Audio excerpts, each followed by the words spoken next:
राम राम साथियों, मैं हूं सतीश सीकरी। जैसा मेरा वादा था आपसे कि आपके लिए नई नई वीडियो लेके आएंगे, उसी वादे को निभाते हुए आज मैं आपके लिए एक ऐसी वीडियो लेके आया कि आप सोचने पर मजबूर हो जाओगे। आपने कभी सोचा है फार्मर के बारे में कि जिस तरह आपका फैमिली डॉक्टर हुआ है, उसी तरह आपका फैमिली फार्मर, फैमिली किसान भी होना चाहिए।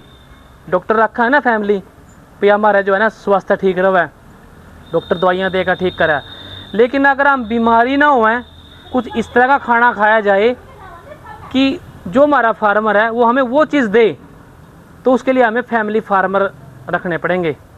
और आपको बताता हूँ, मैं आपको दिखाना चाहता हूँ एक गाय। ये गाय है सामने। गाय को पालने के लिए बहुत खर्चा करना पड़ता है, लेकिन इससे हमने उतनी इनकम को नहीं मिलती कि हम गाय को पाल सकें। हमारे साथ एक किसान हैं, बुजुर्ग हैं, और वो जो है एयरफोर्स से रिटायर होके आ रहे। उनके साथ कोई घटना घटी, वो अपने मुंह से बताएंगे, ज़्यादा बढ़िया लगेगा। उस घटना से प्रेरणा लेकर उनके दिमाग में आइडिया आया कि जो गाय है वो किस तरह से उसका जो गोबर है, मूत्र है, वो उपयोगी बनाया जाए कि अकेले दूध के भरोसे ना रहें। गोबर को उपयोगी बनाओ, मूत्र को उपयोगी बनाओ, उसको मार्केट में बेचो, पैसा कमाओ, ताकि गाय का पालन हो सके। और इसी चीज़ पर रिसर्च करने के लिए उन्होंने शुरुआत करी 2 बछड़ियों से। और आज उनके पास ज़्यादा तो नहीं है, मैं आपको दिखाऊंगा कि लगभग 10-20 के आसपास की संख्या है, 15 भी हो सकती हैं।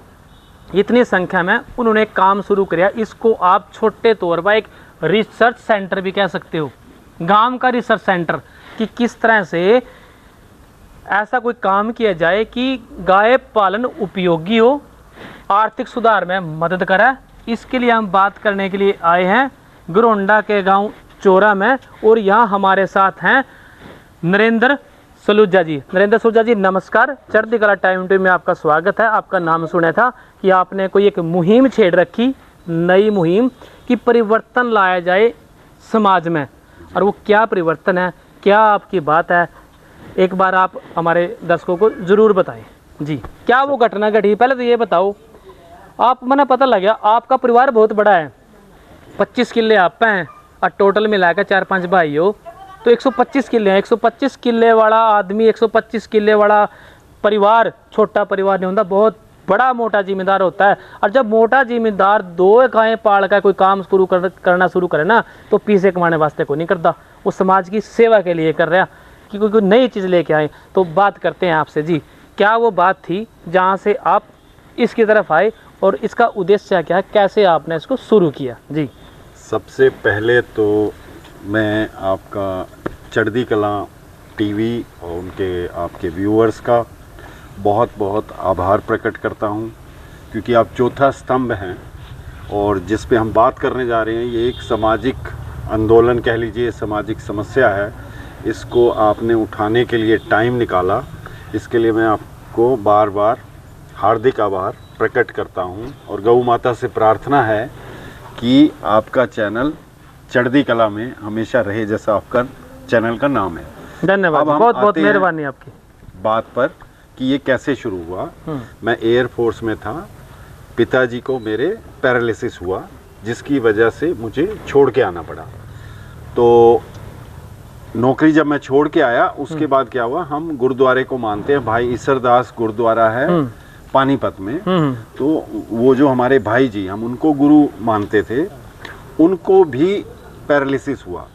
तो उन्होंने जब मुझे बुलाया, तो मैं बातचीत में मैंने उनसे कहा कि आप, जैसा कि आपको पता है, एक गुरुद्वारे के भाई जो होते हैं सुबह 4 बजे प्रकाश करते हैं, बीड़ी नहीं पीते, सिगरेट नहीं पीते, नॉनवेज नहीं खाते, कोई भी ऐसा अनहेल्दी लाइफस्टाइल उनका नहीं होता।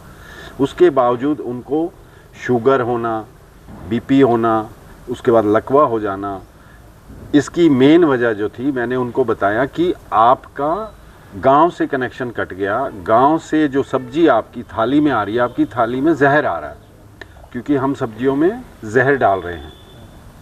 तो उनका मुझे आदेश हुआ कि भाई तू फिर बिना जहर की सब्जी क्यों नहीं उगाता। तो मेरे को वो जहर किस तरह आ गया थाली में, पहले तो आप मैंने न्यू बताओ। थाली में जहर कैसे आया वो मैं आपको बता देता हूँ। हाँ जी। सन 70 से ये शुरुआत हुआ जी हरित क्रांति के नाम पे। हाँ जी। कि हमारी सरकारों ने कहा जी हमारे पास खाने की कमी है, तो वैज्ञानिकों ने बोला कि आप उत्पादन बढ़ाइए। तो उत्पादन बढ़ाने के नाम पे हमने यूरिया, डीएपी इस तरह के केमिकल डालने शुरू किए, और उससे फिर जो इसमें और बीमारियां आई तो हमने उस पे जहरीले कीटनाशक डालने शुरू किए। मतलब सीधी सीधी बात यह है, अभी ज़्यादा अनाज पैदा करने के वास्ते हम ना खेती में, एक टाइम था जब शुरुआत के टाइम में हम जो गोबर खाद से खेती करे करते थे, उसके बाद हम नाइट्रोजन बढ़ाने के लिए उर्वरकों पर चले गए, उसमें जो है खाद डालने लग गए, डीएपी डालने लग गए, यूरिया डालने लग गए। शुरुआत का टाइम था 2 कट्टे डाल ले करते, आज टाइम हमारा 8 कट्टे पर। आपने एक बात और बताई थी, आपने कहा था कि मैं आप एयरफोर्स से आ रहे, आपके पास इतनी ज़मीन है, आप उन्हें ठेके पर दे रहे हो ज़मीन है जी। कहीं ना कहीं मन में आप ये बात भी आपने बताई थी कि वो जो ज़मीन है वो इस तरीके से अगर खाद डालते रहे तो बंजर हो जाएगी। आज तो खाने ना मिलने लग रहा है, ठेके के पैसे आने लग रहे जी। तो फिर कहाँ से आएंगे जी? आप बताओ क्या करते हैं? तो वो चीज़ तो है ही। जैसे जो आपने 125 एकड़ की बात करी, वो मेरे 2 दादा, 2 परिवार हैं हमारे, उन दोनों परिवारों की मिला के जमीन है। 75 एकड़ हमारे को जमीन अलॉट हुई थी। अब वो जो सारे लोग हैं वो शहरों में सेटल हैं, मेरे भाई, मेरे चाचा, वो ठेके पे दी हुई है जमीन है।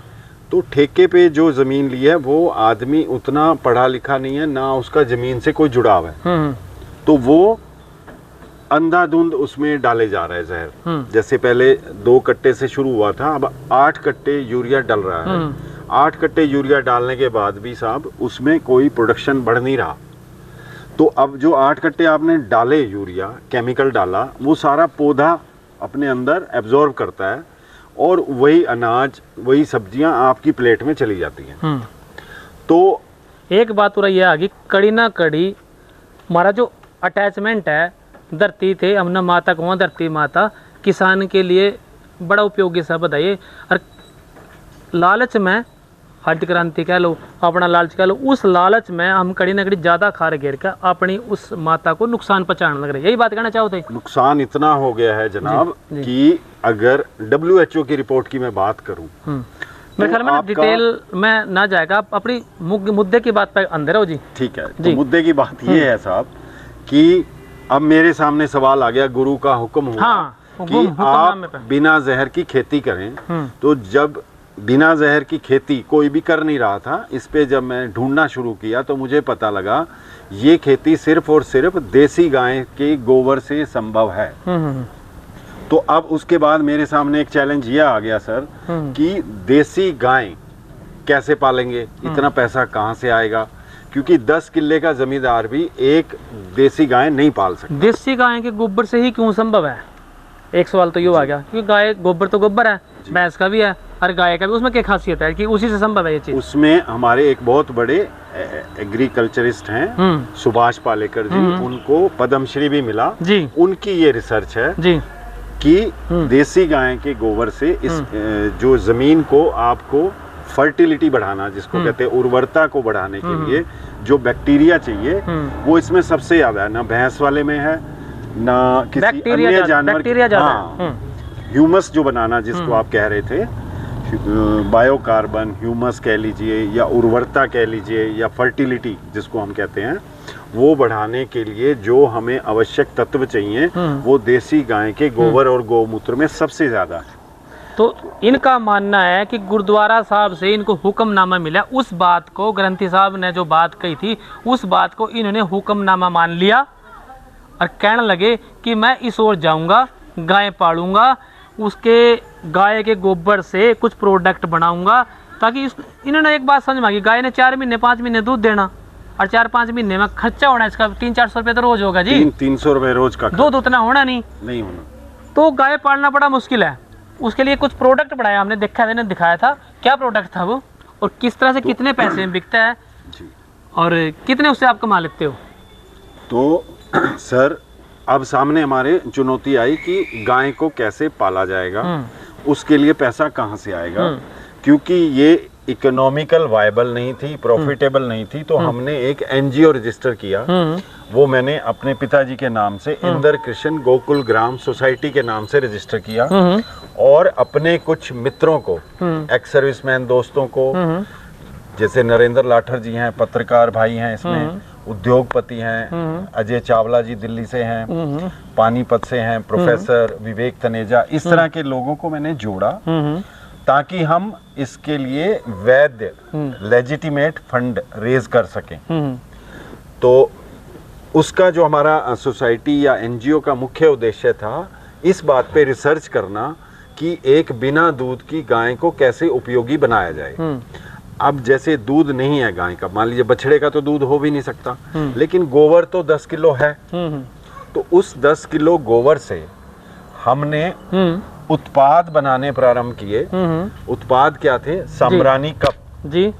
जैसे हमारे बड़े बूढ़े शुरू से ही धूमनी करते आए, आपने धूमनी सुनी हो, हवन सुना हो, गुग्गल की धूमनी कर देते हैं। हाँ जी। कई बार बेल पे फल नहीं लगता तब भी धूमनी कर देते हैं, धूमनी कर देते हैं।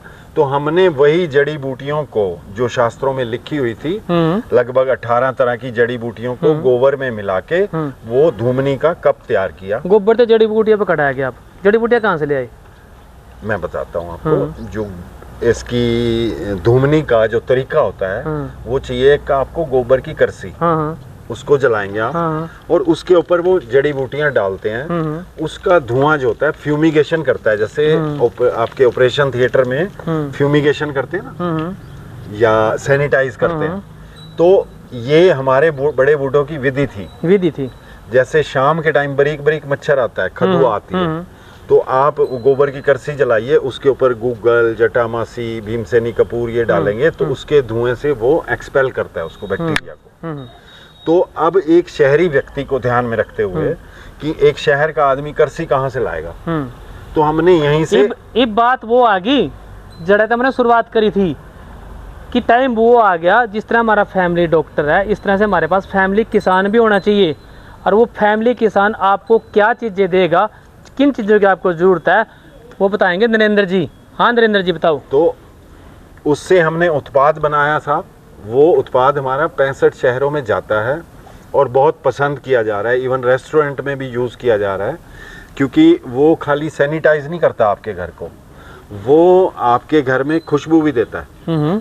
और आपको पता है एयर फ्रेशनर हर कोई यूज़ करता है, सुगंध सबको चाहिए, तो घर को सुगंध भी देता है और एंटीवायरल एंटी फंगल इफेक्ट भी देता है। ये तो पार्ट हो गया गाय को इकोनॉमिकल बनाने का, उससे हमने इकोनॉमिकल बना लिया। अब हमारा दूसरा काम था जो मेन था हमारा, कि समाज में वेलनेस, स्वास्थ्य, मेरे आने वाली पीढ़ियों को बचाने के लिए उनको पोषक अन्न, अमृत समान सब्जियां मैं कैसे दूं। वो मेरा प्रोजेक्ट ये चल रहा है जो आप देख रहे हैं सामने। ये बायोगैस प्लांट बनाया है हमने। दिखा ना कौन सा है वो? ये है बायोगैस प्लांट है। इसका स्लरी उधर जाता है। अच्छा जी। जो नॉर्मल आप कंपोस्ट बनाते हैं ना साहब, उसमें क्या होता है कि जो गायें वीड हैं या जो खरपतवार के बीज होते हैं वो खाती है ना, तो वो उसी में रह जाते हैं। अगर वो वाला खाद आप डालेंगे तो खेत में बहुत ज्यादा खरपतवार होता है, लेकिन ये स्लरी से आपको बना बनाया खाद बढ़िया वाला मिलता है। अब ये खाद हम डालते हैं। सामने हमारा 1.25 एकड़ में प्रोजेक्ट चल रहा है, जिसमें उसका हमने मतलब जितनी भी सीजनल वेजिटेबल्स हैं, जो जो सब्जियां हैं, वो सारी हमारा उसमें उगाने का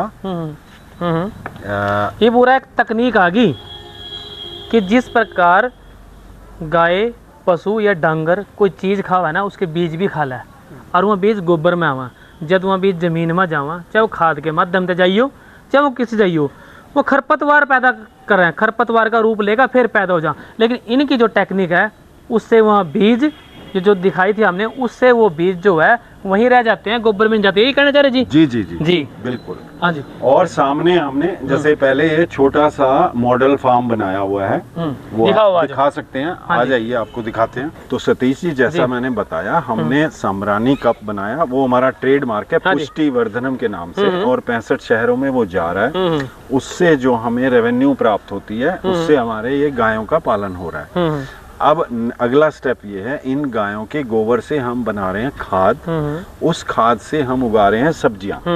ये जो और इन सब्जियों में कोई स्प्रे कहीं पे भी नहीं किया जाता है। अगर आप ये देखें, जैसे हमारी ये जो भिंडी है, इसमें कहीं पे भी आपको कोई कीड़ा नजर नहीं आएगा।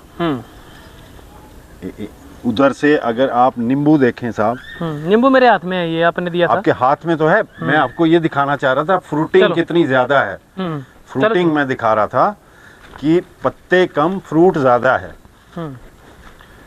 यानी उत्पादन में भी कोई कमी नहीं है हमारे यहाँ। ये दिखाना चाह रहा था मैं, मतलब थोड़ा सा ये देखिए आप, इसमें उत्पादन भी ऐसा, ये भ्रम है कि भाई देसी खेती करेंगे तो उत्पादन नहीं होता। ये आप देख सकते हो कि कितना उत्पादन होता है, भर भर के उत्पादन होता है। ये वो खाद आपने यूज करा? हाँ गाय का, ये नीचे दिख रहा, नीचे आप देख पा रहे हैं, जो आपने गोबर का खाद है। और अमरूद के हमारे पौधे पे आप देखिए कि कितना फल आया हुआ है। अमरूद भी आप देखिए, ये एक बार तो हम इससे फ्रूट ले चुके हैं, इनकी टहनियाँ टूट जाती हैं, इतना फल आता है इसमें। और हमने कोई केमिकल, कोई स्प्रे इसमें नहीं किया। तो क्या आप उस निष्कर्ष पर पहुंच गए कि गाय पालना आसान है, आप उसका उतना पैसा कमा लेते हो? अब गाय पालना आसान नहीं है। वजह क्या है कि कोई भी काम अगर आपको प्रमोट करना चाहते हैं आप, तो समाज का सहयोग चाहिए।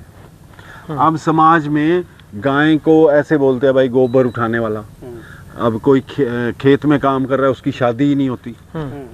अब आप सोचिए फिर वो काम क्यों करेगा। आज एक मजदूर का बच्चा भी खेती नहीं करना चाह रहा है। तो हमारे सामने सतीश जी सबसे बड़ा जो समस्या आने वाली है कि जब गाय कोई पालना नहीं चाहता तो दूध कहाँ से पी लेंगे आप, खेती कोई करना नहीं चाहता तो खाना कहाँ से खाएंगे आप। तो इसमें मैं चाहता हूँ कि समाज इसको, जैसे आप हीरो हीरोइंस को प्रमोट कर रहे हैं, आप उनको अवार्ड दे रहे हैं, आप फार्मिंग को प्रमोट क्यों नहीं कर रहे? अपने बच्चों को आप फार्मिंग क्यों नहीं सिखा रहे? अब जहाँ मैं गाय की बात करूँ तो लोग धार्मिक, आजकल तो सनातन धर्म का खूब चल रहा है। 10 साल से जैसे बीजेपी का राज आया है तो सनातन धर्म का बड़ा प्रचार हुआ, आपने देखा होगा। मैं उस धार्मिक एंगल से भी बात करूं, सनातन धर्मियों को, कृष्ण भगवान ने 6 साल की उम्र में नंगे पांव गैया को चराया, नंगे पांव, जो उनके इष्ट देव हैं, यानी उनके इष्ट देव की भी ये इष्ट है। तो उसको प्रमोट क्यों नहीं कर रहे? अपने बच्चों को इसमें क्यों नहीं ला रहे? वो हर संडे यहाँ पे आए, वो गैया चराएं। अभी आपको एक और मैं खुशखबरी देना चाहता हूँ। हमने अभी 2 एकड़ जमीन खरीदी है यहीं पे, और उसमें हम गौचारण डेवलप कर रहे हैं। गौचारण भूमि 2 एकड़ में, उसकी अभी फेंसिंग होना बाकी है। तो मैं चाहता हूँ समाज इसमें आगे आए, हमारा सहयोग करे। भाई 2 बछड़ियों से शुरू कराया था और 2 किले तो खरीद लिए गाँव वाले इस काम को प्रमोट करने के लिए। तो इसका मतलब पैसा ठीक ठाक कमा रहे आप इस काम से? नहीं, वो हमने उससे इससे कमा के नहीं खरीदे हैं। हमारे एक और भाई हैं जो गौ भक्त हैं, ठाकुर जी के भक्त हैं। उन्होंने जब हमारा कार्य देखा, उन्होंने वो 2 एकड़ खरीद के हमें समर्पित किए कि इसमें आप गौचारण की व्यवस्था कीजिए। इससे आप अभी हम उतना इससे ये तो कमा पा रहे हैं कि हम इसकी सैलरी निकाल पाते हैं गौ सेवक की।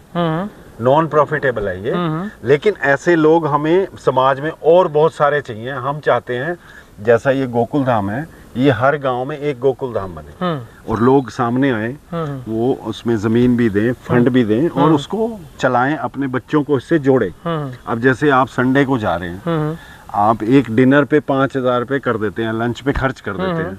आप गाय दिखाने क्यों नहीं ला सकते? इवन यूएस में काऊ कडलिंग पे $200 चार्ज करते हैं, वो आधा घंटा गाय के साथ हाथ फेरने पे। तो यहाँ क्यों नहीं कर सकते? हम अपने बच्चों को पढ़ा रहे हैं Johnny Johnny yes papa, eating sugar no पापा।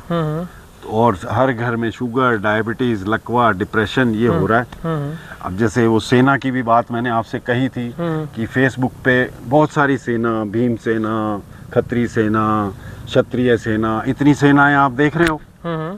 तो महाराणा प्रताप, उनका भाला था 2.5 मन का। आप किसी बच्चे को अभी बुलाओ, उसको बोलो भाई साहब ये गैस का सिलेंडर उठा दे, उससे सिलेंडर नहीं उठाया जा रहा। तो हेल्थ तो सबकी डेटरिएट हो गई है। वो सेना तो तब बनेगी ना जब गाय गौ माता का दूध पिएगा। वो थैली का दूध पी रहा है केमिकल वाला। तो ये परिवर्तन आप सबसे बड़ा आपका कार्य है, चौथा स्तंभ आप हैं समाज में। आप ये बात को जितना ज़्यादा फैलाएंगे उतना समाज इसमें जुड़े और हर गांव में एक गोकुल धाम बने, ये मेरा आप सबसे आह्वान है। और जहर मुक्त खेती करें। फार्मर को, अब जैसे हम गेहूं बना रहे हैं जी, देसी गेहूं हमारा है, 60 रुपए किलो हम बेच रहे हैं इस टाइम, और वो बुकिंग पे रहता है नहीं हमारे पास। क्यों नहीं है? कि और कोई फार्मर कर नहीं रहा। तो अगर वो करेंगे तो और लोगों तक ये चीज़ पहुंचेगी, उनका स्वास्थ्य में सुधार होगा और समाज को फायदा होगा। आने वाली पीढ़ियां हमारी हरिष्ट पुष्ट बनेगी। तो दर्शकों, नरेंद्र जी का ये मानना है कि जैसा खाओगे अन्न और वैसा होगा मन, और मन नहीं, स्वास्थ्य भी वैसे ही होगा। बात तो कड़ी न कड़ी ठीक है कि अगर बढ़िया खाओगे तो बढ़िया रहोगे। एक बात इनके साथ घटी कि जो बोले वो कुंडा खुल ले, वो गुरुद्वारा साहब वाली बात आपने सुन ली, वहाँ से शुरुआत हुई और आज ये यहाँ तक पहुँच गए। ठीक है बात जी। इनका ये मानना है कि अगर आप स्वस्थ रहना चाहते हो, अच्छा जीवन जीना चाहते हो, तो अपनी वो पुरानी पद्धति थी जो बहुत पुरानी थी, जिस तरह से हमारे बुजुर्ग जिए रहे थे, उस पद्धति पे आओ डेवलप तरीके से आओ। ये नहीं हम कहते कि आप वो झिंगा लाला हुलूल की तरफ चले जाओ। सच्चाई बात आपसे कहना रहे, एक बढ़िया तरीके से आओ। आप एक किसी फार्मर से जुड़ो, उससे कांटेक्ट करो, उसका भी पैसा बढ़ेगा। मानना इनका ये है कि मान लो आपके घर में 5 क्विंटल गेहूँ लगती है, किसी किसान से मिलो, भाई ये गेहूँ हमें ऑर्गेनिक पैदा कर दे, कीमत हम देंगे, जो भी होगी। 2 परिवार मिल जाओ, 3 परिवार मिल जाओ, तो ऑर्गेनिक खाओ और ये ऑर्गेनिक खेती को बढ़ावा देना चाह रहे। तो जैसा कि आपसे वादा किया था, फिर किसी और दिन किसी वीडियो में कोई अच्छी बात आपके लिए लेकर जरूर आएंगे। इस वक्त आप हमें दो इजाज़त। सलूजा जी, बहुत बहुत मेहरबानी, आपने बहुत बहुत जानकारी हमें दी। धन्यवाद। राम राम।